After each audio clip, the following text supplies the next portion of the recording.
कुछ तारीखें ऐसी होती हैं जिन्हें लोग चाहकर भी कभी भूल नहीं पाते।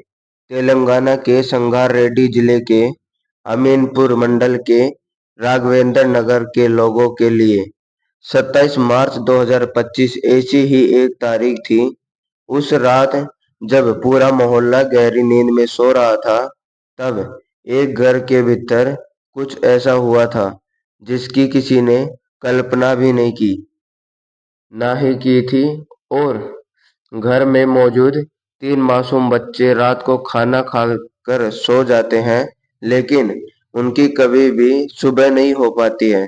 शुरुआत में मामला एक हादसा लग रहा था, लेकिन जैसे जैसे पुलिस जांच के आगे बढ़ती जाती है, तो हिला देने वाला खुलासा होने लगता है। मामला हवस की आग में जलकर हैवानियत की सारी हदें पार करने का था। तारीख आखिरी 27 मार्च 2025 की रात उस घर में क्या हुआ था, 3 मासूम बच्चों की मौत के पीछे क्या राज था, और इन सब का खुलासा कैसे हुआ।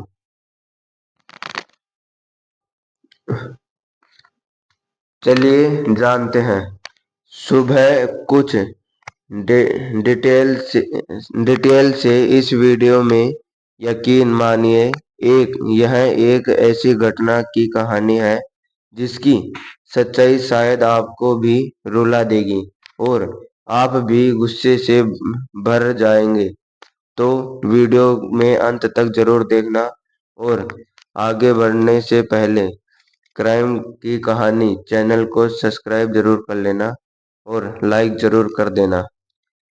जैसे कि हमने बताया, यह घटना तेलंगाना के संगारेड्डी जिले के अमीनपुर मंडल के तहत आने वाले राघवेंद्र नगर इलाके के सामने आई थी। रात के जब लगभग 2:30 बज रहे थे, तभी यह यहाँ रह रहे लोगों को रात में सन्नाटे को चीरती हुई किसी की चीखने की आवाज सुनाई देती है। जब कुछ पड़ोसी ध्यान देते हैं तो वह पाते हैं कि यह आवाज सारी चिंतला चिन्ह चिन्हैया के यहाँ से आ रही है। आवरी चिंतला की उम्र लगभग 50 साल थी। वह कई साल से वाटर टैंकर के ड्राइवर के तौर पर काम कर रहा था।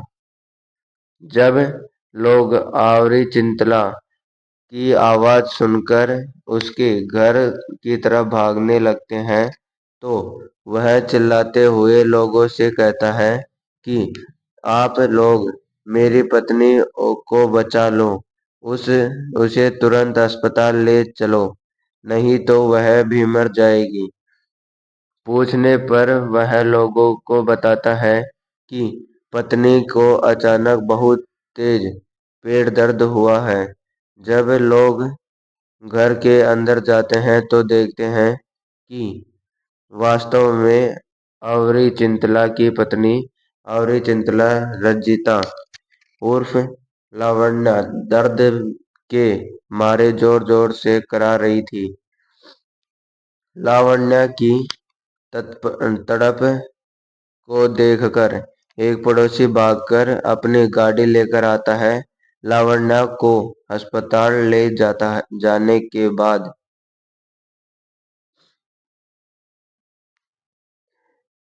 अस्पताल ले जाने की तैयारी होने लगती है। इसी बीच वह वहीं पर मौजूद अवरोरी अवरोरी चिंतला ध्यान देती है कि उसकी चीखने की आवाज सुनकर पड़ोसी मदद के लिए आ गए, लेकिन घर के अंदर सो रहे 3 बच्चों में से कोई भी अब तक उठकर नहीं आया है और ना ही उन तीनों में से किसी की कोई आवाज सुनाई दे रही है। आवरी चिंतला भागकर बच्चों के बेड के पास जाता है। तीनों बच्चे एक ही अवस्था में गहरी नींद में सोए हुए दिखाई देते हैं। अवरी चिंतला को यहाँ पर कुछ अटपटा लग रहा था और वह बच्चों के चेहरों को गौर से देखता है तो उसके होश उड़ जाते हैं। तीनों ही बच्चों के मुंह में झाग गिर रहा था। यह नजारा देखते ही घर के अंदर चीख पुकार मच जाती है। लोग बच्चों को उठाने की कोशिश करने लगते हैं, लेकिन किसी लेकिन इसी बीच लावण्य की तड़प भी बढ़ने लगती है। वहां पर मौजूद कुछ लोग फैसला करते हैं कि सबसे पहले लावण्य को अस्पताल ले जाया जाए, क्योंकि वह दर्द के मारे बहुत ज्यादा तड़प रही थी। दूसरी तरफ लोग कुछ लोग पीछे से बच्चों को अस्पताल लेकर आने की बात करते हैं। इस अफरा-तफरी के बीच सुबह के 3 बज चुके थे। अवरी चिंतला पड़ोसियों की मदद से अपनी पत्नी को पास के ही एक प्राइवेट हॉस्पिटल लेकर जाता है। इमरजेंसी में लावण्य का इलाज शुरू होता है। दूसरी तरफ जो बच्चे अब तक अपनी ही बिस्तर पर पड़े हुए थे, उन्हें भी अस्पताल लाने की तैयारी होने लगती है। इसी बीच वहां पर मौजूद एक व्यक्ति बच्चों को फिर से देखता है तो वह कहता है कि बच्चों को अस्पताल ले जाने से कोई फायदा नहीं होगा, क्योंकि तीनों ही बच्चों की सांसें थम चुकी हैं। दूसरे दूसरे लोग भी तीनों ही बच्चों की मौत की पुष्टि करते हैं और बच्चों को अस्पताल ले जाने की बजाय पास के ही अमीरपुर पुलिस स्टेशन को मामले की जानकारी दी जाती है। मामला 3 बच्चों की मौत से जुड़ा था, इसलिए तत्काल पुलिस भी मौके पर पहुंच जाती है। अस्पताल वालों को भी 3 बच्चों की मौत की खबर दे दी जाती है। इसी जानकारी के सामने आने के बाद डॉक्टर आशंका जानते हैं कि शायद इस ट्रेजेडी ट्रेजेडी का कारण फूड पॉइजन हो सकता है। तत्काल ही डॉक्टर कुछ पड़ोसियों को अवरी चिंतला के घर भेजते हैं और घर में मौजूद बचे हुए खाने में थोड़ा सा सैंपल लाने को कहते हैं, ताकि उन सैंपल की जांच करके इस बात का पता चलाया जा सकता है कि बच्चों की मौत खाने में मौजूद जहर से हुई है, और फिर उसी आधार पर लावण्य की भी इलाज किया जा सके। जब तक लोग अवरोरी चिंतला के घर से बचा हुआ खाना लाने जाते हैं, तब तक लावण्य का इलाज डॉक्टर करते रहते हैं, और थोड़ी ही देर के इलाज के बाद लावण्य के दर्द में कमी भी आने लगती है। इसी बीच लावण्य की जितने भी टेस्ट किए जाते हैं, सभी लगभग नॉर्मल ही पाए जाते हैं। लावण्य की स्थिति में सुधार को देखकर डॉक्टर थोड़ी राहत में सांस लेने लगते हैं। अब लावण्य को 3 बच्चे की मौत की खबर नहीं दी गई थी, लेकिन जब उसकी स्थिति कुछ बेहतर होती है, तब पुलिस की एक टीम अस्पताल पहुंचती है। यहाँ पुलिस वाले लावण्य को हाल चाल पूछते हैं। जब जवाब में वह कहती है कि शायद फूड पॉइजन की वजह से बच्चे बेहोश हुए हैं और मुझे पेट दर्द हुआ है। जवाब में पुलिस वाले कहते हैं कि रात में क्या खाया था। इस पर वह बताती है कि पड़ोस की दुकान से वह दही खरीद कर लाई थी और फिर रात में सभी बच्चों ने दही और चावल खाए थे और सो गए थे। लावण्या ने भी दही चावल ही खाया था, जबकि अवरोरी अवरोरी चिंतला केवल दाल और चावल खाकर इमरजेंसी कॉल आने की वजह से अपने काम पर चला गया था। शुरुआत बातचीत के बाद पुलिस वाले लावण्या से कहते हैं कि आपके तीनों बच्चों की मौत हो गई है। जवाब में बड़े आराम से लावण्या कहती है, क्यों, क्या हुआ?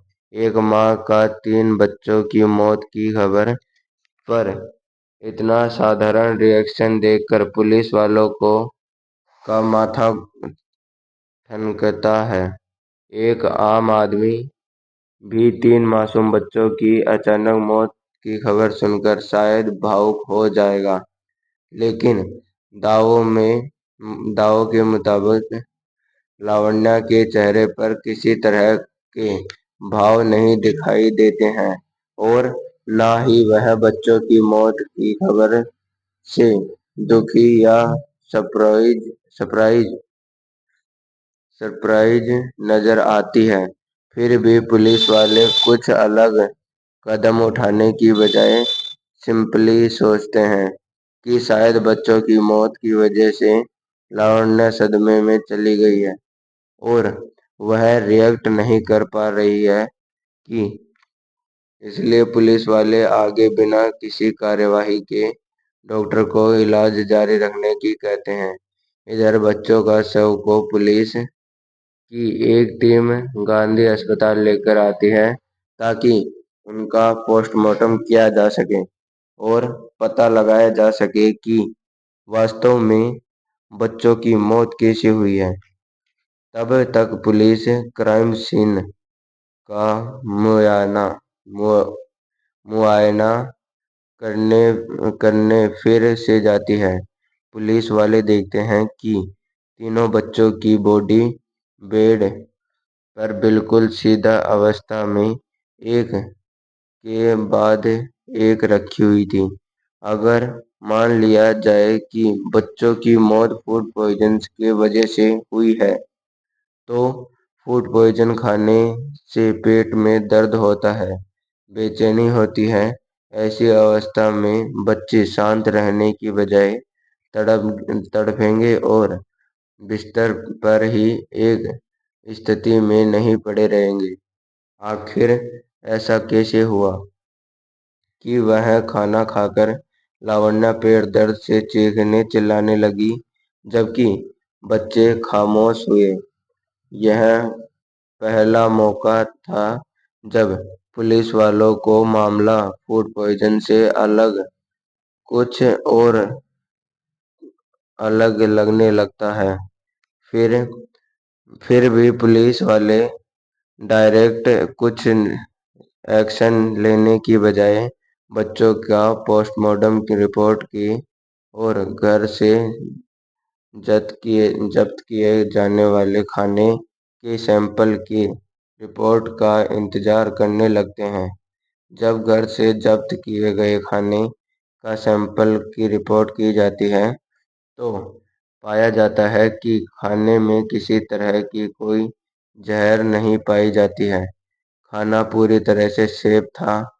जब सवाल उठने लगते हैं कि जब खाना की वजह से कुछ नहीं हुआ, तो क्या बच्चों ने पहले कोई जहर खाया था? इसका जवाब पोस्टमार्टम से ही मिल सकता है। पोस्टमार्टम रिपोर्ट आने में थोड़ा समय था, इसलिए पुलिस वाले एक बार फिर से लावण्या का इलाज कर रहे डॉक्टर से मिलने का फैसला करते हैं। यहाँ डॉक्टर की टीम भी पुलिस वालों को जानकारी देती है कि पूरी जांच में कुछ भी एबनॉर्मल नॉर्मल मिला है एबनॉर्मल नहीं मिला है, बल्कि लावण्या का बिहेवियर लगभग नॉर्मल सा है। यह संभव नहीं है कि जो खाने के बाद बच्चे मर जाए वही खाकर माँ एकदम सेफ हो। वह लगातार फूड पॉइजन का दावा कर रही थी, लेकिन फूड पॉइजन के कोई भी लक्षण अब तक नहीं दिखे और अब तक की जांच में कई ऐसे पॉइंट मिल चुके थे जिससे पूरा मामला फूड पॉइजन से हटकर रहस्यमय बन चुका था और इस रहस्यमयी जवाब पोस्टमार्टम रिपोर्ट से मिल सकता था। अगले दिन यह इंतजार भी खत्म होता है और तीनों बच्चों की पोस्टमार्टम रिपोर्ट आती है। पोस्टमार्टम रिपोर्ट के मुताबिक पहली ही नज़र में डॉक्टर को बच्चों का चेहरा सूजा हुआ दिखाई देता है।